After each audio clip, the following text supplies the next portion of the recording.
Ұлы адамдардың ақылы ұлылардан қалған сөз. Адамзат тарихында артында өшпес із қалдырған ұлы тұлғалар аз емес. Олар тек байлығымен немесе атағымен емес, терең ойымен, даналығымен және адамзатқа қалдырған нақыл сөздерімен есте қалды.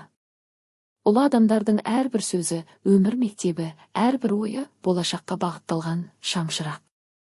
Әл-Фараби айтқан: тәрбиесіз берілген білім адамзаттың қас жауы.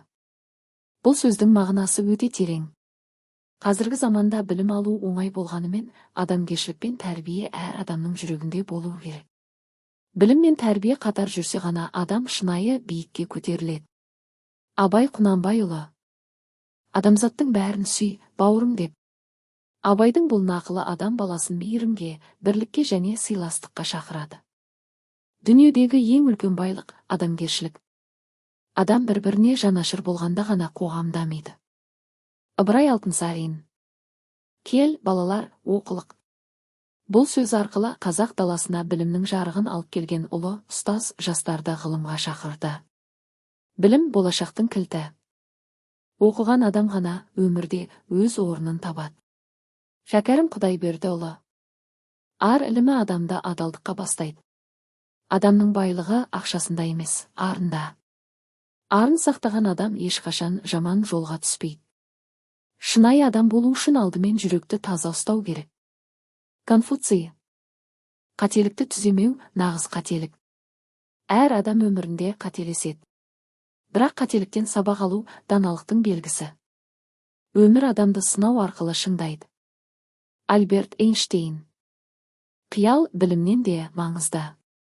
Адамзаттың барлық жетістігі алғашында қиялдан басталған. Армансыз адам қанатсыз құс. Үлкен жетістікке жету үшін адам алдымен сенуді үйренуі керек. Лев Толстой: бақыт сыртта емес, адамның өз ішінде. Көп адам бақытты байлықтан, атақтан іздейді. Бірақ шынайы бақыт жүрек тыныштығында, отбасы амандығында және денсаулықта. Мұхтар Әуезов: ел болам десең, бесігіңді түзе. Ұлттың болашағы тәрбиеде. Тәрбиелі ұрпақ өссе, мемлекетте мықты болады. Сондықтан әрбір ата-ана баласына дұрыс тәрбие беруге жауапты. Нельсон Мандела: білім әлемді өзгертетін ең күшті қару. Адамның қолындағы ең үлкен күш – білім. Білімді адам ешқашан қараңғыда қалмайды. Ғылым мен ізденіс адамды биікке жетелейді. Стив Джобс: уақытың шектеулі, өзгенің өмірімен өмір сүрме. Әр адамның өз жолы бар. Біреуге еліктеп өмір сүру адамды бақытты етпейді. Өз арманыңа сеніп, өз мақсатың үшін еңбек ету керек. Ұлы адамдардың нақыл сөздері ғасырлар өтсе де маңызын жоғалтпайды. Себебі даналық уақытқа бағынбайтын қазына. Әрбір айтылған сөздің астарында өмір тәжірибесі, қиындық пен жеңіс жатыр.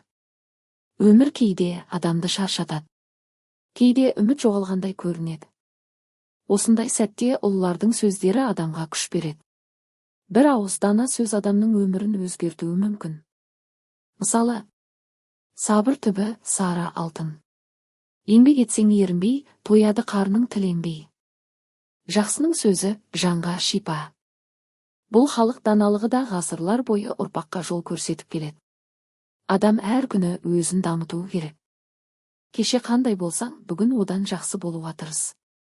Өмірдің мәні үздіксіз даму мен ізденісте. Ұлы адамдар ешқашан оңай жолмен жетістікке жеткен жоқ. Олар қиындыққа мойымады. Құлаған сайын қайта тұрды. Сондықтан олардың сөздері жүрекке жетеді. Бір ойшыл: жеңіс ешқашан берілмеген адамның еншісі деген. Сондықтан арманыңнан бас тартпа. Бүгінгі қиындық ертеңгі тәжірибе. Әрбір жаңа күн, жаңа мүмкіндік. Есіңде болсын: уақыт ең қымбат байлық. Денсаулық ең үлкен нығмет. Ата-ана өмірдің шуағы. Білім болашақтың кілті. Адалдық адамдықтың белгісі. Ұлылардың сөзін оқу рухани байлық. Даналыққа жақын адам өмірдің мәнін терең түсінеді. Жақсы кітап оқы, жақсы сөз тыңда, жақсы адамдармен аралас. Сонда сенің де өмірің өзгереді. Ұлы адамдардың нақылы тек сөз емес. Ол өмірге бағыт беретін шамшырақ. Даналардың сөзі адамды жігерлендіреді, ойландырады, дұрыс жолға бастайды. Сөз соңында Абайдың бір нақылын еске түсірейік. Пайда ойлама, ар ойла. Адам өмірінде ең бастысы адам болып қалу. Адалдық пен мейірім жоғалмаған жерде үмітте болашақта бар.